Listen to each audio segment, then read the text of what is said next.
رحمۃ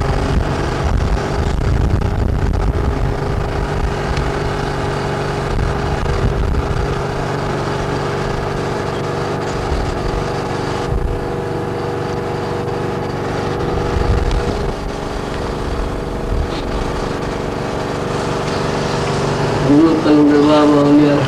علیہ کا ارشاد ہے کہ صحیح معنوں میں اگر کوئی دین سیکھنا ہے اس کے لیے ضروری ہے کہ انسان کو ان تمام علوم کو تھوڑی دیر کے لیے بھول جانا ہوگا جو علوم پہلے حاصل کر چکا ہے۔ ایک آدمی یہ ایم اے کرنے کے بعد پی ایچ ڈی ہو گیا ہے کسی مخصوص فن میں، کسی مخصوص شعبے میں، کیمسٹری میں اس نے پی ایچ ڈی کر لیا ہے، اب وہ روحانیت سیکھنا چاہتا ہے تو روحانیت کے بارے میں اسے کچھ بھی معلومات حاصل نہیں ہے، کتابی حد تک تو اس سے علوم حاصل ہے، وہ جانتا ہے کہ بھائی روح بھی ایک چیز ہے، روحانی علوم بھی ایک اہمیت رکھتے ہیں، لیکن جو فی الواقع روحانی علوم ہے جو لوگوں کے اللہ والوں کے سینوں میں محفوظ ہے اور جو ابھی تک کتابوں میں منتقل نہیں ہوئے ان سے وہ واقف ہے۔ اب جو چیز کتابوں میں منتقل نہیں ہوئی ہے اس کو سمجھنے کے لیے، اس کو سیکھنے کے لیے جو وہ کوئی استاد تلاش کرتا ہے تو ہو سکتا ہے کہ استاد کوئی ایسی بات کہے کہ جو ان علوم کے مطابق نہ ہو جو علوم وہ سیکھ چکا ہے، اور وہ ان سیکھے ہوئے علوم سے اس بات کو پرکھنا چاہے، اس بات کو سمجھنا چاہے، یا منطقی دلائل سے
رحمۃ اللہ علیہ کا ارشاد ہے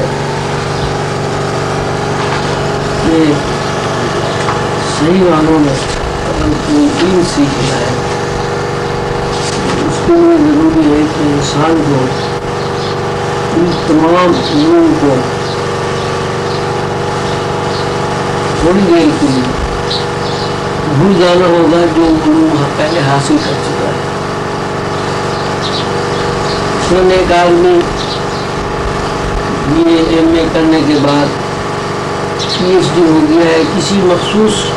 فن میں، کسی مخصوص شعبے میں، کیمسٹری میں اس نے پی ایچ ڈی کر لیا ہے، اب وہ روحانیت سیکھنا چاہتا ہے تو روحانیت کے بارے میں اسے کچھ بھی معلومات حاصل نہیں ہے، کتابی حد تک تو اس سے علوم حاصل ہے، وہ جانتا ہے کہ بھائی روح بھی ایک چیز ہے، روحانی علوم بھی ایک اہمیت رکھتے ہیں، لیکن جو فی الواقع روحانی علوم ہے جو لوگوں کے اللہ والوں کے سینوں میں محفوظ ہے اور جو ابھی تک کتابوں میں منتقل نہیں ہوئے ان سے وہ واقف ہے۔ اب جو چیز کتابوں میں منتقل نہیں ہوئی ہے اس کو سمجھنے کے لیے، اس کو سیکھنے کے لیے جب وہ کوئی استاد تلاش کرتا ہے تو ہو سکتا ہے کہ استاد کوئی ایسی بات کہے کہ جو ان علوم کے مطابق نہ ہو جو علوم وہ سیکھ چکا ہے، اور وہ ان سیکھے ہوئے علوم سے اس بات کو پرکھنا چاہے، اس بات کو سمجھنا چاہے، یا منطقی دلائل سے اس بات کو جاننا چاہے تو وہ علوم نہیں سیکھ سکتے۔ اور اس کی مثال قلندر بابا رحمۃ اللہ علیہ یہ دیتے ہیں کہ جب ہم کسی بچے کو اسکول میں داخل کرتے ہیں، چھوٹے بچے کو، تو اس کی حیثیت علمی اعتبار سے یہ ہوتی ہے کہ اسے کوئی علم حاصل نہیں ہے، علم نہیں آتا اسے، وہ نہیں جانتا کہ الف کیا ہوتا ہے، بے کیا ہوتی ہے۔ اس کو صرف اتنا علم حاصل ہے کہ وہ استاد کو جانتا ہے اور یہ بات جانتا ہے کہ بھائی کوئی چیز پڑھی جاتی ہے اور پڑھنے کے بعد وہ یاد ہو جاتی ہے۔ شروع میں تو اسے یہ نہیں پتہ نہیں ہوتا کہ کوئی چیز پڑھی جاتی ہے اور یاد ہو جاتی ہے، صرف اتنا ہوتا ہے کہ وہ استاد کے سامنے جب جاتا ہے بچہ چھوٹا تو استاد الف کہتا ہے، بچہ بھی الف کہہ دیتا ہے، استاد بے کہتا ہے، بچہ بھی بے کہہ دیتا ہے، استاد بسم اللہ الرحمن الرحیم پڑھا لیتا ہے، بچہ بھی بسم اللہ الرحمن الرحیم پڑھ لیتا ہے، لیکن اسے کچھ پتہ نہیں ہوتا کہ بسم اللہ کیا ہے، بسم اللہ کیسے لکھی جاتی ہے، بسم اللہ میں کتنے حروف ہوتے ہیں، بسم اللہ کے پڑھنے سے کیا حاصل ہوتا ہے، کیا حاصل ہے، کچھ بھی نہیں ہوتا، بس وہ صرف یہ ہے کہ اس کے مزاج میں، بچے کے مزاج میں، بچے کی طبیعت میں تعمیل ہوتی ہے۔ وہ تعمیل یہ ہوتی ہے کہ جب استاد الف کہتا ہے تو بچہ الف کہہ دیتا ہے، اور جب بے کہتا ہے تو بچہ بے کہہ دیتا ہے۔ لیکن اگر یہی بچہ مثال کے طور پر آپ سمجھ لیں جس سے کہ اس کے اندر شعور ہو اور یہ استاد سے یہ کہے کہ صاحب الف کیوں ہے، بے کیوں ہے، جیم کیوں ہے، ایک کو ایک کیوں کہا جاتا ہے، ایک کو دو کیوں نہ کہوں اور دو کو پانچ کیوں نہ کہوں، اگر وہ ان عقلی دلیلوں میں پڑ جائے تو کوئی بچہ کبھی بھی کوئی علم نہیں سیکھ سکتا۔ یہ صورتحال ایک پی ایچ ڈی کی ہے جو روحانی علوم نہیں جانتا، علم سینا، جب وہ استاد کے سامنے بیٹھتا ہے استاد اس سے جو بھی کہتا ہے اگر وہ اس کو تسلیم نہ کرے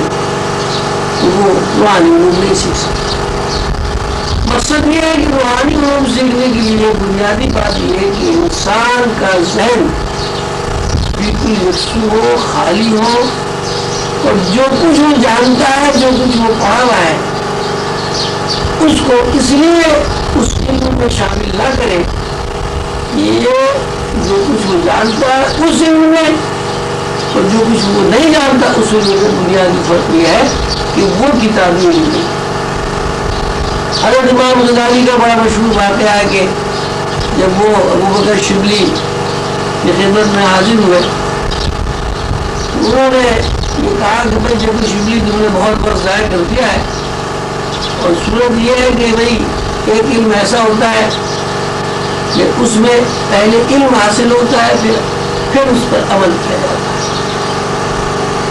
اور ایک علم ایسا ہوتا ہے کہ پہلے اس میں عمل کیا جاتا ہے پھر علم حاصل ہوتا ہے۔ تو جو کچھ تمہارے پاس علوم ہے اس کی حیثیت یہ ہے کہ تم نے پہلے علم سیکھا اور اس کے بعد تم ایک جید عالم بن گئے اور تمام دنیا میں تمہارا ایک ممتاز نام ہے علم کے اعتبار سے۔ لیکن اب جو تم علم سیکھ رہے ہو وہ ایسا علم ہے کہ اس میں عمل پہلے علم بعد۔ تو شریعت اور طریقت کے بارے میں بھی علماء حضرات اور تصوف والے لوگ یہ کہتے ہیں کہ شریعت میں علم پہلے عمل بعد میں، طریقت میں عمل پہلے علم بعد میں۔ مقصد یہی ہے کہ جب آپ استاد کی شاگرد میں داخل ہوں یا کسی اللہ والے کی صحبت میں بیٹھیں تو اللہ والا جو کچھ کہہ رہا ہے اس پر آپ عمل کریں دلا چون چرا عمل کریں اس سے روحانی علوم سیکھ سکتے ہیں، اور اگر آپ نے اس میں چون چرا کی تو آپ کوئی بھی نہیں سیکھ سکتے۔ اگر غور کیا جائے تو یہ کوئی ایسی باریک بات نہیں ہے، نہ جس میں کوئی سوچ و فکر کرنے کی بات ہے، پریشان ہونے کی بات ہے۔ دنیاوی علوم بھی اسی طرح حاصل ہو،